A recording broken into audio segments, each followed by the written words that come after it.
અયોધ્યા ખાતે શ્રી રામ મંદિર પ્રાણ પ્રતિષ્ઠા મહોત્સવ આજે તારીખ 22 જાન્યુઆરી વડાપ્રધાન નરેન્દ્ર મોદીના વરદ હસ્તે ભવ્ય અને દિવ્ય રીતે ઉજવવામાં આવ્યો હતો, જેના ભાગરૂપે આજે જામનગરની બ્રિલિયન્ટ ગ્રુપ ઓફ સ્કૂલ્સમાં પણ એક અયોધ્યા તૈયાર કરવામાં આવ્યું હતું।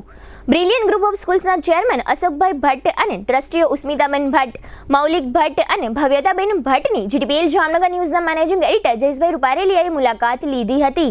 આ મુલાકાતમાં ચેરમેન અશોકભાઈ ભટ્ટે જણાવ્યું હતું કે શ્રી રામ મંદિર પ્રાણ પ્રતિષ્ઠા મહોત્સવ દરેક લોકોને ઐતિહાસિક યાદી રહે તેવી શુભ ભાવનાથી અમારી સ્કૂલના વિદ્યાર્થીઓ, વાલીઓ, શિક્ષકોના સહિયારા પ્રયાસોથી ભગવાન શ્રી રામચંદ્રજીને વધાવવા અમોએ ભવ્ય ઉજવણી કરી હતી।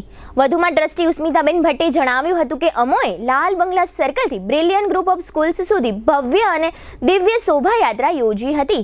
આ શોભાયાત્રામાં બહોળી સંખ્યામાં વિદ્યાર્થીઓ, વાલીઓ અને શિક્ષકો જોડાયા હતા। સુશોભન રથમાં રામ, લક્ષ્મણ, જાનકી અને હનુમાનજી મહારાજને બિરાજમાન કરવામાં આવ્યા હતા। વાજતે ગાજતે ભવ્ય શોભાયાત્રા બ્રિલિયન્ટ ગ્રુપ ઓફ સ્કૂલ્સ ખાતે પહોંચી ત્યારે રામ, લક્ષ્મણ, જાનકીનું સામૈયું કરી ભવ્ય સ્વાગત કરવામાં આવ્યું હતું અને પાદુકા પૂજન કરવામાં આવ્યું હતું।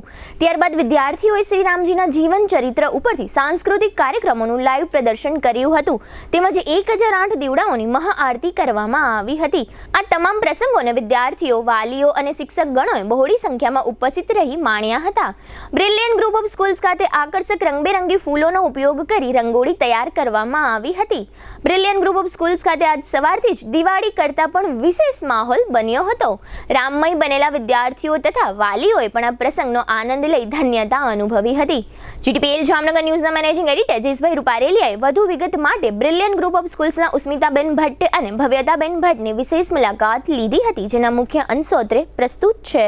જીટીપીએલ જામનગર ન્યૂઝમાં તમારું સ્વાગત છે। આજે અમે લોકો ફરી બ્રિલિયન્ટ સ્કૂલ ખાતે આવ્યા છે અને ખાસ કરીને જે પ્રમાણે આખા દેશની અંદર એક માહોલ બન્યો છે, રામમય માહોલ બન્યો છે અને ખાસ કરીને અયોધ્યા ખાતે મંદિરનો જે પ્રાણ પ્રતિષ્ઠા મહોત્સવ ઉજવાઈ રહ્યો છે એમાં નરેન્દ્ર મોદી સાહેબે પણ એક મોટું બીડું ઝડપ્યું છે અને ખાસ કરીને 500 વર્ષ જૂનો એક આ વિવાદાસ્પદ મેટર હતી, એ મેટરનું આજે પૂર્ણાહુતિ થઈ છે અને ખાસ કરીને આજે સમગ્ર દેશની અંદર દિવાળી જેવો માહોલની જે માનસિકતા હતી નરેન્દ્ર મોદી સાહેબની એ પ્રમાણે માહોલ જોવા મળી રહ્યો છે। અને એ જ રીતે જામનગર ખાતે વાત કરીએ તો ગલીએ ગલીએ આખું રામમય બની ગયું છે। લોકોમાં એક ભારે અંદરનો ઉત્સાહ છે કારણ કે દિવાળીનો માહોલની જે વાત હતી એના પણ કરતાં પણ વિશેષ માહોલ અહીં જોવા રહી રહ્યો છે। અને ખાસ કરીને સ્કૂલની અંદર વાત કરીએ તો સ્કૂલની અંદર જ આ બેઝિક નોલેજ જરૂરી છે કારણ કે નવી પેઢી જે આવે છે એ સ્કૂલમાંથી જ આવે છે। એટલે અહીંયા જે જામનગરની ખ્યાતનામ બ્રિલિયન્ટ સ્કૂલ જે છે એમણે એક મોટો કાર્યક્રમ યોજ્યો છે અને ખાસ કરીને એક રામ દરબારની અંદર વાત કરીએ તો રામ, લક્ષ્મણ, જાનકી, હનુમાનજીના એક પાત્રો પણ અહીંયા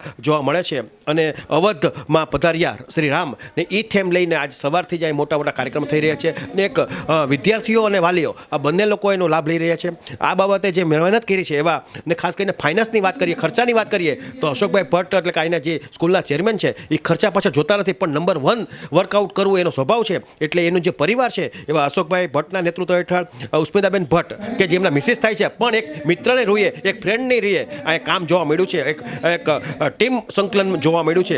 એવી જ રીતે મૌલિકભાઈ ભટ્ટ એમના દીકરા થાય છે પણ અહીંયા પૂરા દિલથી પુરવાઈ ગયા છે। આજ અહીંયા એક અયોધ્યા ખડું કરવામાં આવ્યું છે અને એ જ રીતે ભવ્યતાબેન ભટ્ટ આ બધા લોકો એક ટીમ વર્ક કરી એના નેતૃત્વ હેઠળની વાત કરીએ તો 150 લોકોનો સ્ટાફ જોવા મળે છે। એમણે પણ છેલ્લા 15 દિવસથી સખત મહેનત કરી છે। આજ સવારથી શોભાયાત્રાની વાત કરીએ તો લાલ બંગલાથી લઈ ને બ્રિલિયન્ટ સ્કૂલની શોભાયાત્રા યોજવામાં આવી હતી, એમાં પણ લોકો નાચગાન કરતાં અહીંયા શ્રી રામજીનું ભવ્ય સ્વાગત કરવામાં આવ્યું હતું અને આ જ રીતે લગભગ 3500 વિદ્યાર્થીઓ અહીંયા ભણે છે, અભ્યાસ કરે છે અને એના વાલીઓને પણ આ લોકોએ આમંત્રિત કર્યા હતા। એટલે લોકો પણ સવારથી આવ્યા અને એક સાંસ્કૃતિક કાર્યક્રમ પણ સ્કૂલ ખાતે રાખ્યો હતો। આપણી સાથે ઉસ્મિતાબેન ભટ્ટ અને ભવ્યતાબેન ભટ્ટ આ બંને મહિલાઓ જે છે એના નેતૃત્વ હેઠળ આ કાર્યક્રમ યોજવામાં આવ્યો છે અને એમણે જ આ બધી તૈયારી કરી છે। આપણે એમને પૂછશો કે બેન આજે જોયું છે મેં અહીંયા એક તમે તમારી બ્રિલિયન્ટ સ્કૂલ ખાતે એક અયોધ્યા ખડું કરી દીધું છે।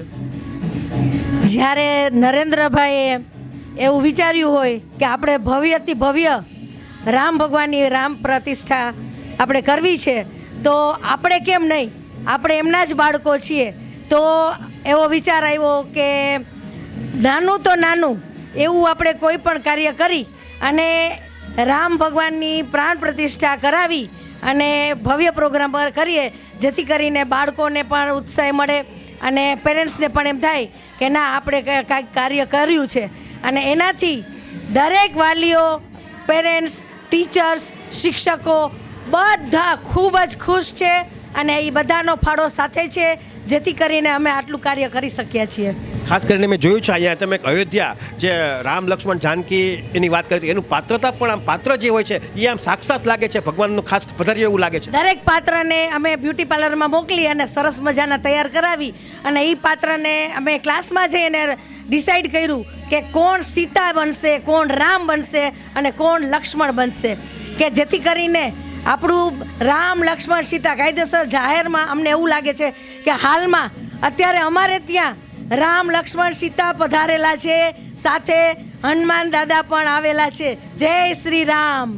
આ જ રીતે ભવ્યતાબેન આ કેટલા ટાઈમથી આ બધી તૈયારી કરતા હતા કે આ રીતે આજે ફળ સ્વરૂપે આજે તમે સફળ કાર્યક્રમ કરી શક્યા છો? અમે લોકો છેલ્લા ઘણા વખતથી લગભગ 2 મહિનાથી આ બધી પ્રિપેરેશન ચાલુ છે અને અમારો મેઇન ઉદ્દેશ્ય એ છે કે અત્યારે જે ભારતમાં આવનાર જે વિદ્યાર્થી છે, જે ભવિષ્યના જે નાગરિક બનશે, એ એક એવા નાગરિક થાય કે જે આપણી ભૂલી ગયેલી સંસ્કૃતિ જે છે, જે 1500 પૂર્વે જે આપણી સંસ્કૃતિ હતી, જે હવે ધીરે ધીરે લુપ્ત થતી જાય છે, તો હવે ધીરે ધીરે એવું ઉદ્દેશ્ય છે કે અત્યારના આવનાર બાળકો અને વિદ્યાર્થીઓ આપણી ભારતની સંસ્કૃતિથી વાકેફ થાય અને આપણી સંસ્કૃતિને ફોલો કરે ધીરે ધીરે અને વધારે જાણકારી મેળવતા જાય અને રામ ભક્તિમાં લીન થઈ જાય બધા, એવી અમારો ઉદ્દેશ્ય છે. અને આ જો પૂર્વે જે લુપ્ત થયેલી સંસ્કૃતિ છે એ પાછી જો વિદ્યાર્થીઓને મળી જાય તો આપણો જે ભારતનો વારસો જે લુપ્ત થઈ ગયો છે એ પાછો આપણે બધા સાથે આખો દેશ મળી અને એ વખતે આપણો જે વારસો એવો હતો કે બીજા બધા દેશો પણ આપણા જે સંસ્કૃતિ હતી એનાથી એકદમ અંજાઈ ગયા હતા, તો એ પાછા એ દિવસો આવી શકે જ્યારે આપણે આખો દેશ સાથે મળી અને કરી શકીએ. તો એની શરૂઆત આપણે એક વિદ્યાર્થીથી કરી શકીએ કે કેમ કે વિદ્યાર્થી છે એ આપણો આવનારો નાગરિક છે અને આ બધા વિદ્યાર્થીઓ મળી અને આપણે આપણા દેશને ખૂબ જ આગળ આપણી સંસ્કૃતિ પાછી લઈ આવી શકીએ અને દેશને આગળ વધારી શકીએ, એવો ઉદ્દેશ્ય. બેન ક્યાં કાર્યક્રમ અહીં યોજવામાં આવ્યા હતા?